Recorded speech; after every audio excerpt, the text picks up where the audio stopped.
a empezar el shiur. Primero, buenas tardes a todas, lindo verlas.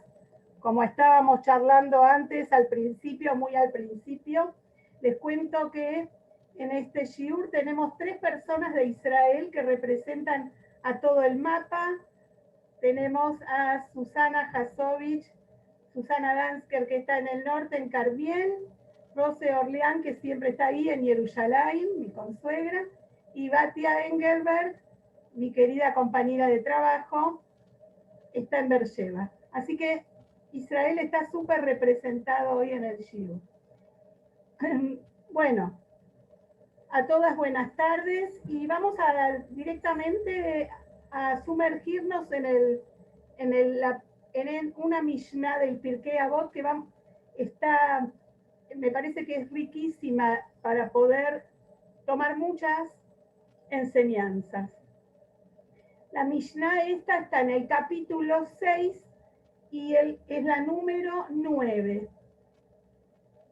Y habla de un gran rabino que se llamaba Rabbi Yossi ben Kisma. Rabbi Yossi ben Kisma fue un Taná que vivió en la época, digamos, del Segundo Templo y era una persona que se dedicaba al estudio de Torá día y noche. La Torá era su profesión, era su vida, era todo. Y dice así la Mishnah. Rabbi Yossi ben Kisma dijo, ¿qué hace Rabbi Yossi? Nos va a contar algo que le pasó a él. Fíjense que estamos hablando de alguien que la Torá era su vida. Entonces, no era que se dedicaba a pasear mucho, a hacer viajes. Generalmente su vida era de la casa al Beit HaMidrash, la casa de estudio, y del Beit HaMidrash a su casa seguramente, porque toda su vida era dedicada al estudio. Entonces nos cuenta algo que le sucedió una vez cuando salió al camino. Y miren lo que nos dice. Dice así, Rabbi Yossi ben Kisma dijo, cierta vez andaba por el camino cuando se topó conmigo cierto hombre. Me saludó, Shalom, y yo le respondí, Shalom. Me dijo, Rabbi, ¿de qué lugar eres? Le dije, soy de una gran ciudad de eruditos escribas. Me dijo, Rabbi, si estás dispuesto a vivir con nosotros en nuestro lugar, yo te daré 1.000.000 de dinares de oro, piedras preciosas y perlas. Le repliqué, dice Rabbi Yossi, ¿no?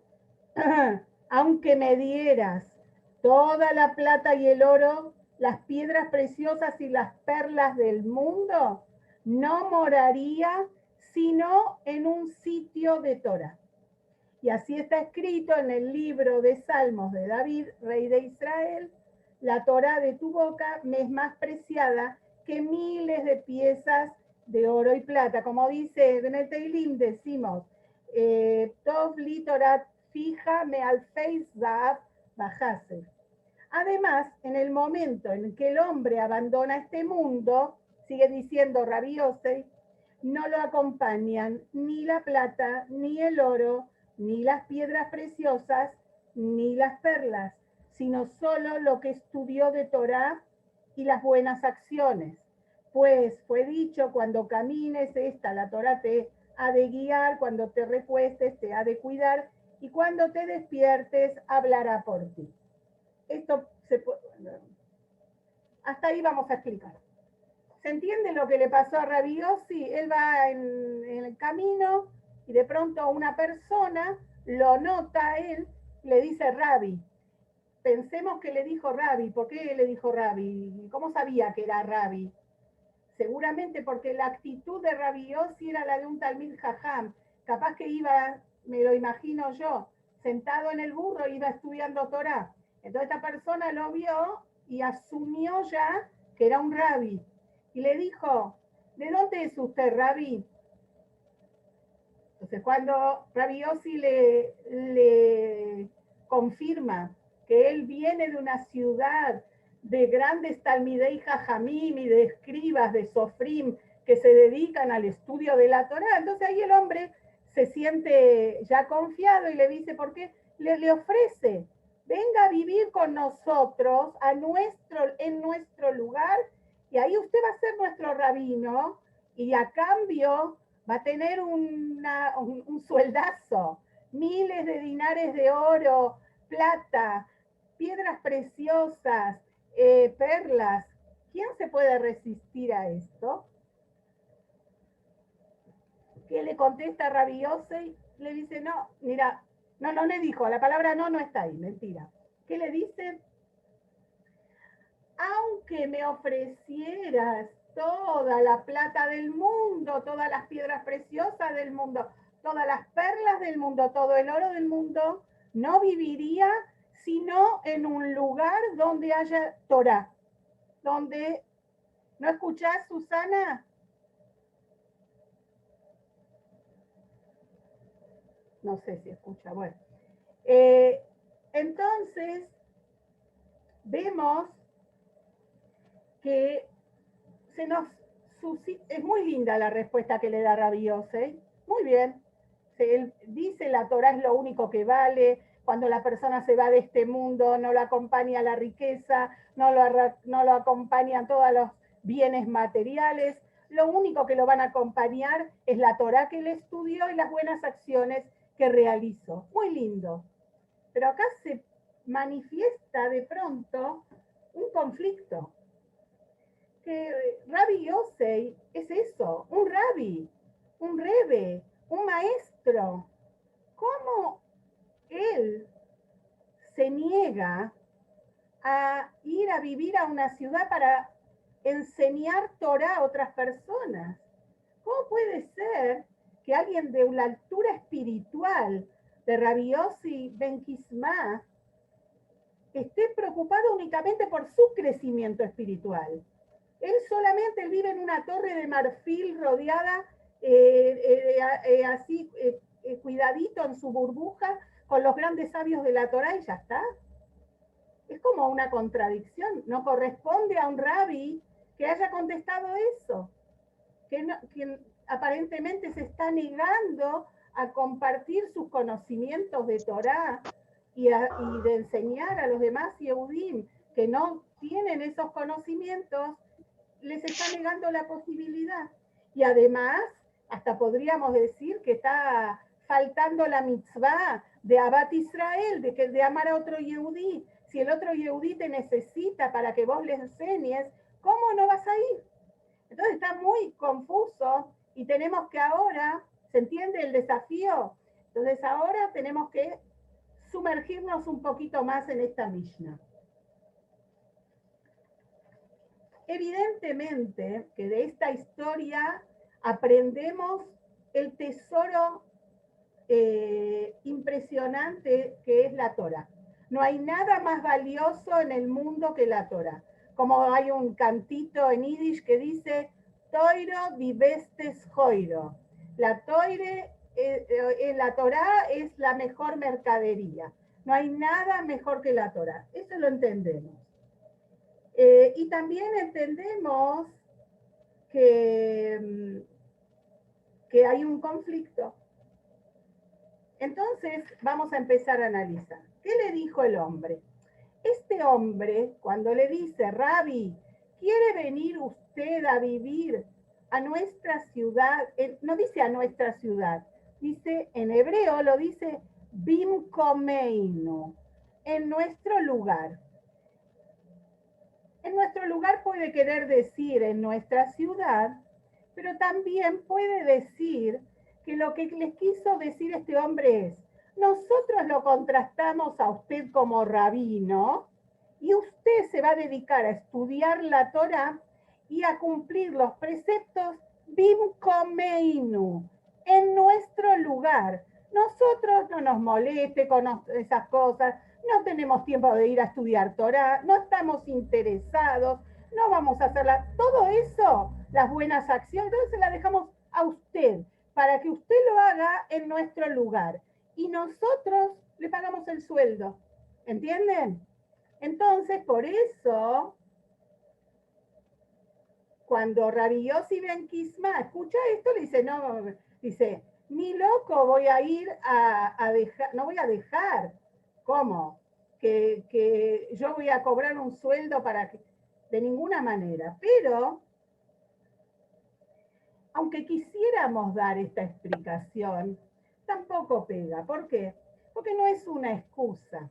Rabbi Yossi tendría que haber ido de todas maneras, aceptado, y ya cuando vive en el lugar, se va a dedicar de a poco a explicar a la gente, a estudiar con ellos, y de a poco va a poder influir en ellos y llevarlos a un nivel más elevado de su judaísmo. Entonces, quiere decir que no, esto no puede ser, no es la respuesta correcta. Vamos a otra interpretación. Otros comentaristas que dicen, cuando Yossi, Rabbi Yossi, le contesta así, le quiere decir, imagínense, una oportunidad única. Vienen y te traen un contrato de millones, para que vivas una vida de lujo, para que seas riquísimo. No, te va a no solo que no te va a faltar nada, vas a ser ampliamente rico. Entonces, ¿por qué no aceptó esto Rabbi Yossi? Podría haber dicho, bueno, ¿sabes qué? Con la plata yo no la voy a usar para mí. Dame toda la plata que me estás ofreciendo y voy a construir un Beit Midrash para el estudio de la Torá y una yeshiva para cuando ya haya muchachos que quieran estudiar Torá y voy a comprar más textos y esto y lo otro. Entonces, ¿qué, ¿por qué no aceptó? ¿Por qué dijo que la Torá es más valiosa que todo eso? Si en realidad lo que le ofrecieron él lo podía usar para más crecimiento de Torah. Entonces tampoco podemos decir que no lo quiso aceptar porque no le interesaba la plata. Está bien, no te interesa para vos, pero la hubieras podido usar para construir lugares donde se estudie Torah. Ahora nos vamos a dar cuenta que todas estas dificultades que estamos postulando en realidad son superficiales. ¿Por qué? Vamos a encontrar una interpretación completamente distinta y novedosa. En realidad, Rabbi Yossi ben Kisma sí aceptó el puesto que le ofreció este hombre. Sí se fue a vivir a esa ciudad donde no había Torah, no había quien enseñara a hacer mitzvot y buenas acciones. Sí aceptó el puesto. ¿Y cómo sabemos? Aparentemente de sus palabras no se interpreta, pero si nos miramos bien, en ningún lugar dice no. Él no dice no, no voy a ir. Lo que le dice es, aunque me ofrezcas todo el oro, la plata, las perlas y las piedras preciosas del mundo, no viviría en un lugar que no tenga Torah. Entonces por eso él le advirtió al hombre que él acepta el puesto, pero que no piense que lo va a hacer como un puesto dibujado, como un rabino que está de dibujito ahí, para que los demás se puedan mandar la parte y decir, nos conseguimos un rabino glamoroso, un rabino importante para ponerlo en la vidriera. No, yo no voy a hacer una figurita, yo voy a actuar en la ciudad, voy a enseñar Torah, voy a enseñar las mitzvot, voy a guiarlos para que hagan buenas acciones, que lo tengas claro. Eso es lo que le dijo Rabbi Yosei. No voy a morar en un lugar donde no haya Torah. ¿Se entiende? No le dijo que no al puesto. El puesto lo aceptó, pero le advirtió al contratante, o no sé cómo, al contratista o como fuera, que él no se va a quedar de brazos cruzados, que él no va a ser un empleado que viene un gnocchi, que lo único que quiere es cobrar el dinero no le importa. Él acepta esto como un desafío para transformar ese lugar donde no hay Torah, donde no hay luz del judaísmo, donde no hay cómo aprender a hacer mitzvot, a hacer buenas acciones. Él va a ir ahí y va a hacerlo. No va a dejar de ser un lugar de Torah. Eso es lo que quiso decir. Y entonces, vamos a ver algo muy interesante. Si analizamos algunas partes del Talmud que cuentan sobre Rabbi Yossi ben Kisma, vamos a entenderlo mejor todavía. En la Gemara, en el Talmud, en Sanedrín, en el Masejet Sanedrín, el tratado, Masejet se traduce tratado en castellano, trae un diálogo entre Rabbi Yossi ben Kisma y sus alumnos. Y ellos en ese diálogo están hablando de cómo va a ser la llegada del Mashiach. Y dicen los sabios, Rashi específicamente, el famoso Rashi, el exégeta más famoso de la Torá y del Tanaj y de la Mishnah y del Talmud, porque no hubo un espacio donde Rashi no abarcó. Rashi comenta sobre ese diálogo de Rabbi Yossi con sus alumnos, dice, ¿dónde tuvo lugar este diálogo? En Roma. En Roma.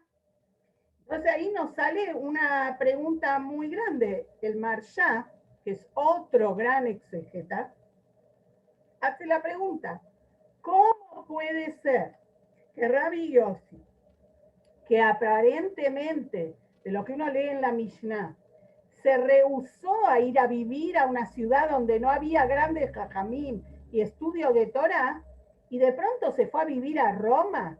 Roma, la ciudad donde vivían, la capital del imperio romano, que destruyó el templo, que llevó a los judíos cautivos, que trató de hacer que la Torah se pierda. ¿Qué hacía Rabbi Yossi? Y de pronto sí se fue, y encima se fue a Roma.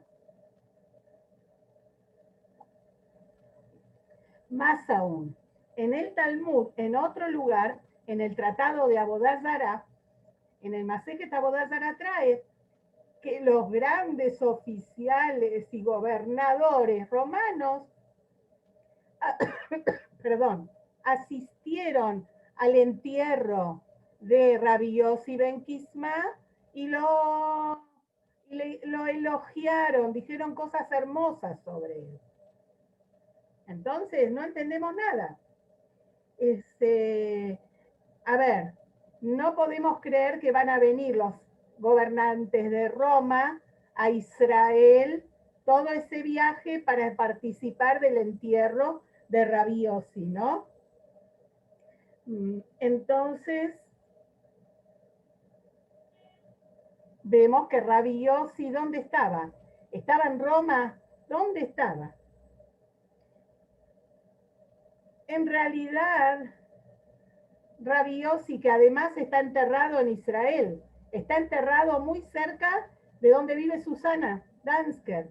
Está enterrado cerca, en Mirón, cerca de Rabbi Shimon Bar Yochai.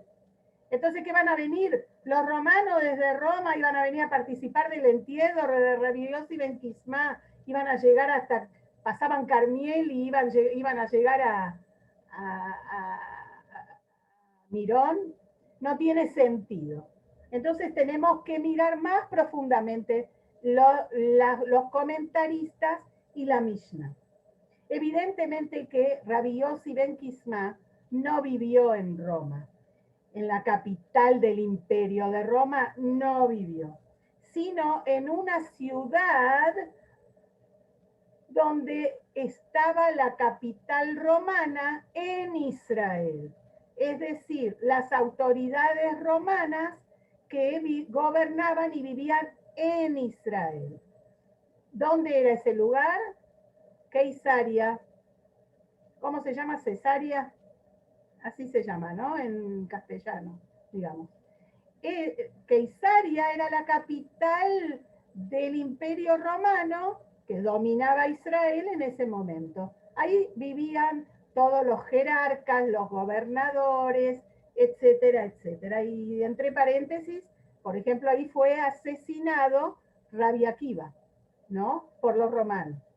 Entonces, saben que hay una historia que se cuenta en el Talmud, que otro gran sabio, que el que firmó toda la Mishnah, el que compiló y firmó toda la Mishnah, que es Rabbi Yehuda Nasi, él era muy amigo desde muy pequeño, desde que los dos eran bebés que amamantaban, de un romano que llegó a ser gobernador y también emperador, que era Marco Aurelio.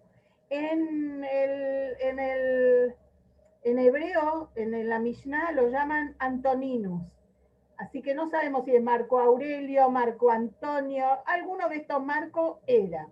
Y eran tan amigos, que se reunían en secreto para estudiar Torah. Y dicen que había un túnel desde el palacio de Marco Aurelio, como quieran, de Antoninus, hasta la casa de Rabbi Yehuda Nasi. Y ellos recorrían el túnel secreto y ahí se reunían para estudiar. Si vamos a pensar que era desde Roma, es imposible, ¿verdad? No había un túnel tan largo. Evidentemente que tenía que ser desde Keisaria a Tzipori, donde vivía Rabbi Yehuda Nasi.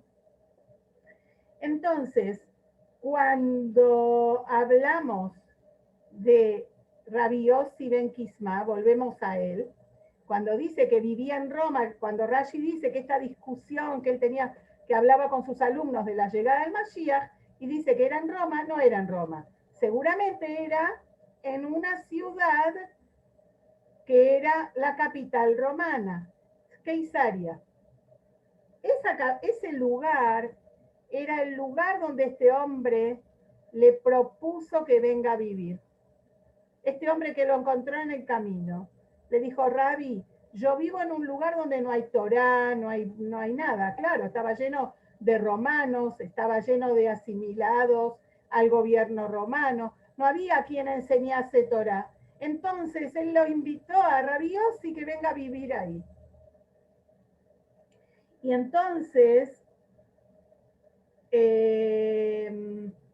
entendemos que ya desde el primer momento, cuando él aceptó ir a vivir a Keisaria, ya le dio, como dijimos antes, lo puso, a ver cómo les diría, le mostró cómo va a ser su conducta cuando lleguen ahí. Ya está, le mostró: este voy a ser yo que vos me estás contratando. La plata, el dinero no tiene ninguna importancia, solo el estudio de la Torá y las buenas acciones. La mejor inversión para el dinero es para poder estudiar Torá.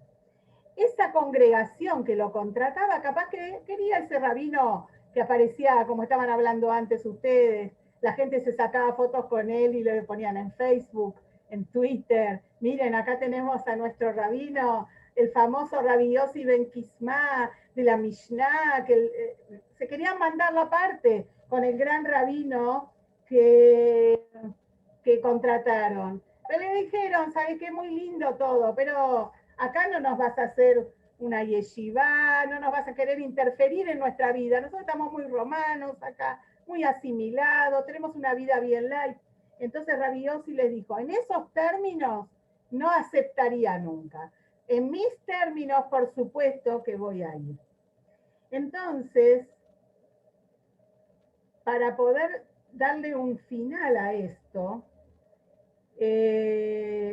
vamos a ver que en el Talmud, en el Tratado de Yevamot, nos cuenta que hubo una gran discusión entre los Talmidei Jajamim, que en ese momento habitaban, las grandes yeshivot estaban en Tiberia.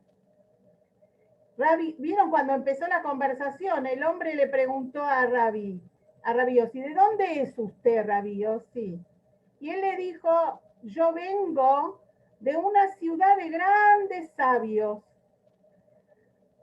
Él venía de Tiberia, él venía de Tberia. Y no es que salió al camino porque fue a pasear. Sucedió esa gran discusión. Y fue una discusión tan grande y tan violenta que en esa discusión, tironeando de un lado para el otro, rompieron un Sefer Torah. Tironearon, y los mismos sabios rompieron un Sefer Torah. Cuando pasó eso, Rabbi Yossi dijo, yo no quiero vivir más acá. No puede ser esto. No puede ser que gente que estudia Torah llegue a esto. Y entonces él se fue y estaba en el camino buscando un lugar donde asentarse. Por eso este hombre se dio cuenta, porque vio que Rabbi Yossi se estaba mudando. No es que estaba con un bolsito chiquito, se estaba mudando. Y por eso le preguntó, ¿de dónde viene? Y le dijo, de un lugar muy grande de Torah, pero no lo dijo así para mandarse la parte Rabbi Yossi, sino lo dijo con tristeza, de un lugar grande de Torah, pero que pasó algo terrible y que yo no puedo aceptar.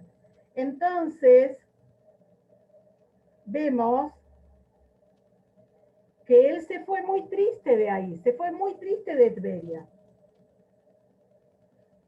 Y por eso él decidió aceptar el desafío.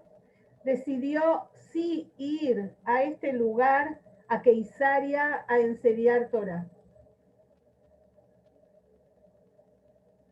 No le importó la riqueza de la gente que vivía ahí, sino la pobreza espiritual que había en Keisaria. Esto es lo que lo llamó, esto es lo que le hizo aceptar el desafío. El poder levantar el nivel espiritual de ese lugar. Y por eso él les expresó sus términos desde un principio. No importa cuán lejanos estén ustedes de la Torá, cuán poco ustedes cumplan con las mitzvot, cuán poco hagan buenas acciones. Tienen que saber que para tener una vida plena de sentido, lo más importante es la Torá. Y me parece como que es algo con muchísimo contenido. Quiero compartir ahora una historia muy interesante que está relacionada con esto, con Rabbi Yossi ben Kisma, porque después de todo, ¿qué vemos de Rabbi Yossi? Que Rabbi Yossi no importaba su nivel espiritual, que él ya estaba para vivir únicamente. En ningún momento él dice, no, como un sabio como yo, ¿cómo voy a vivir entre personas ignorantes de la Torah como ustedes? Él hace esto de entregarse a los judíos para poder inspirarlos y acercarlos a la luz del judaísmo. Hay una historia muy interesante, contemporánea.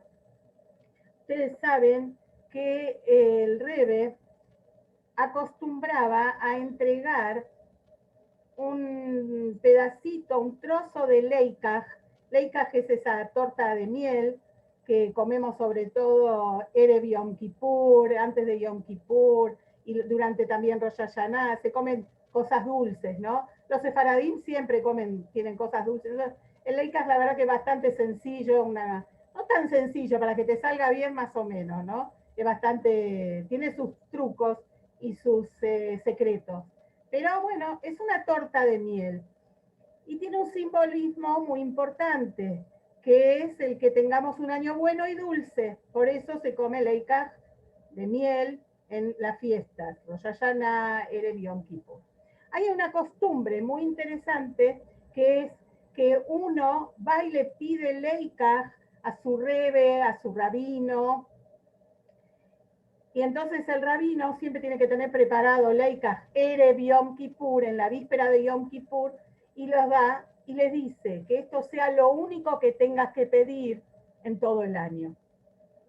es un augurio, una sgulá, para que no necesitemos nada, que solo tengamos, que Dios nos otorgue todo y que no tengamos que pedir a nadie nada, sino que sea un año abundante y que Dios nos entregue, por eso se da un pedazo de algo dulce, que sea un pedido dulce, no Dios libre y guarde que la persona tenga que avergonzarse y pedir a los demás que lo ayuden por sus necesidades.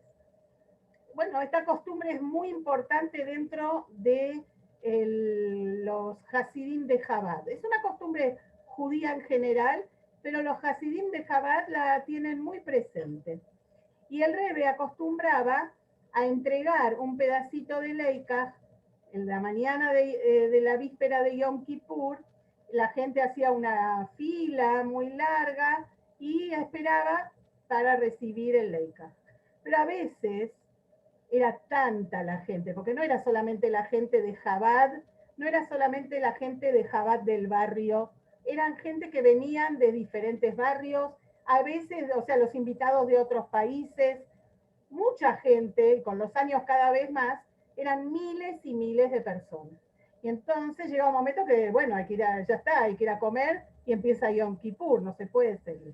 Aquellas personas que no alcanzaron a recibir el Leikaj Erev Yom Kippur, el Rebbe les entregaba un trozo de Leikaj Erev Oshana Rabbah, que es el último día, digamos, de Sukkot, que ahí también está escrito que ahí se firma, se termina de sellar el veredicto de Rosh Hashanah. Entonces, también la gente, el Rebbe estaba parado en la puerta de la Sukkah y la gente que no había podido recibir en Sukkot, en Erev Yom Kippur, pasaba y estaba ahí en Oshana Rabbah. Un año, toda esta introducción es para empezar a contarles la historia, ¿sí? Un año, estaba la fila en Oshana Rabbah, el último día de Sukkot, el Rebbe estaba parado en la puerta de la Sukkah repartiendo el leikaj, y en la fila había un señor, un Yehudí, Satmer, de la Nord Hasid de Chabad, sino de otra dinastía que se llama así, Satmer, porque ellos vienen de Hungría, de una ciudad que se llamaba Satumar. Entonces, por eso son Hasidim de Satmer. Entonces, él está ahí porque quería recibir, no importa, él que sabía de la importancia y quería recibir una braja del Rebbe con el Leikaj. Y él está ahí en la fila.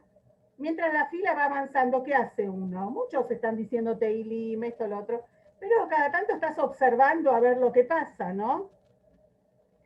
Entonces él, este Hasid de Satmer, está parado en la fila y ve, ya estaba más cerca del Rebbe, él ve que justo está pasando, puede ser que estaba delante de él, o a una diferencia de una persona, era la época de los hippies, había un hippie, un muchacho con el pelo largo por acá, vestido de hippie, jeans y qué sé yo, qué remera y todo, y estaba pasando delante del Rebbe para la torta. Y primero dijo, la verdad, qué raro, ¿qué tiene para hacer un hippie con el Rebbe, no?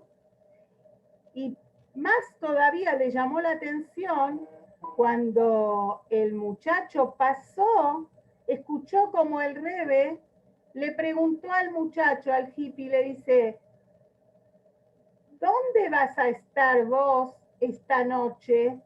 Que nosotros acá en el Beit Knesset, Shmini Atzeret, hacemos akafot, bailamos con la Torah también, porque Chabad no solo Simchat Torah baila con la Torah, sino el día anterior en el Shmini Atzeret también, cuando son las akafot en Israel, ¿no? Entonces, el muchacho le dice, ¿qué sé yo dónde voy a estar esta noche? No lo sé. El Rebbe le dijo, la verdad, me gustaría mucho que pudieras venir esta noche a bailar con la Torah. Cuando el hombre este, el Satmer, el Hasid de Satmer, escucha lo que el Rebbe dice, ¿qué está hablando el Rebbe con este hippie? Que ni le interesa, le está diciendo que no sabe ni dónde va a estar esta noche, ¿Qué tanto le importa invitarlo y le dice con tanto cariño? Esto es lo que él estaba pensando, ¿no? A todo esto ya le tocaba el turno a él. Cuando él está con el Rebe y el Rebe le va a dar el Leikaj, le dice a este señor, ¿sabes? Está traído en un libro de el autor, es uno de los Rebes de Satmer, que los llamaban el Ismach Moshe, está traído en la introducción de uno de sus libros, que una vez estaba él en el cielo, o el padre de él, perdón, estaba en el cielo, y se encontró con Rashi, nuestro exégeta, el que hablamos antes, ¿no? El gran tzadik, el gran exégeta Rashi. Rashi le preguntó al padre de Ismach Moshe, dijo, decime, ¿cuál es el secreto? ¿Por qué tu hijo es tan valorado en la tierra? ¿Por qué los en el cielo también están, no solo es valorado en la tierra, en el cielo es muy estimado y se habla tan bien de él? ¿Por qué? ¿Cuál es el secreto? Entonces, el padre del Ismach Moshe le dice, bueno, porque mi hijo estudia mucha Torá. Rashi le dice, sí, es verdad, pero no es eso. Bueno, porque mi hijo además hace muchas mitzvot y las mitzvot las hace con las intenciones más elevadas. Rashi le dice, no es eso. Entonces el padre se queda pensando y le dice, debe ser porque él hizo que muchos judíos se reencuentren con sus raíces, que se reencuentren con su judaísmo y retornen a Dios. Cuando el padre dijo eso, Rashi dijo, eso es verdad. Esta historia le contó el Rebe a este señor que estaba pensando, y el Rebe leyó sus pensamientos y le dijo, porque hay que acercar a otro judío, ¿cuál es el secreto? Incluso tu propio Rebe de Satmer lo tiene escrito en la introducción del libro. Le dio como una respuesta a sus pensamientos. Pero la historia no termina ahí. Atrás de este Hasid de Satmer estaba un muchacho, un rabino de Chabad, de apellido Bukiet, no me acuerdo ahora bien el nombre. Y él escuchó esto, todo lo escuchó, y es el que cuenta esta historia. Entonces, como él se quedaba ahí en Kronites, se propuso, a la noche él lo va a buscar a ver si el hippie vino o no vino. Y entró al Shield, saben, 770, lo que conocen, es un lugar muy grande. Y la verdad que para Sukkot, sobre todo para Shmini Atzeret y Simchat Torah, había más de 10.000 personas que venían. Era muy difícil encontrarlo. Pero él buscó, miró, no lo vio. Pero no se quedó conforme. A eso de las 4 de la mañana, cuando ya la mayoría de la gente se fue a dormir y muy poquitos Hasidim quedaban bailando en 770, él volvió. ¿Y saben quién estaba bailando? El hippie. Estaba bailando con toda la alegría que merece la Torah. Entonces nunca hay que menospreciar el alma de un Yehudí. Todo Yehudí es un diamante que hay que brillar solamente. A veces los diamantes, esto explicó el Baal Shem Tov, ¿de dónde se saca el diamante en bruto? El diamante se saca de la tierra, de una montaña, ¿no? Las minas de diamantes. Hay que sacarlo de la tierra. Cuando el diamante sale, está todo sucio, está cubierto de tierra, parece que no vale nada, que no tiene ningún futuro. Pero solo con quitarle un poquitito, raspar un poquito la superficie, dice el Baal Shem Tov, Ahí ya sale el brillo. Eso es el alma de un judío. No hay un alma del Yehudí que no sea un diamante. Así que bueno, cuidemos nuestro diamante y ayudemos a otros Yehudim a descubrirlo. Un beso enorme, que tengan una buena semana y un buen mes, porque hoy a la noche es Rosh Chodesh Shvat. O mañana y pasado es Rosh Chodesh Shvat. Que tengamos un mes de salud, de alegría, de bienestar, de solo cosas hermosas, de buenas noticias, de Parnasá, de Najes, de cosas hermosas y por sobre todo del Mashiach. Un beso enorme. Nos vemos. Gracias a todas por estar. Chau, chau.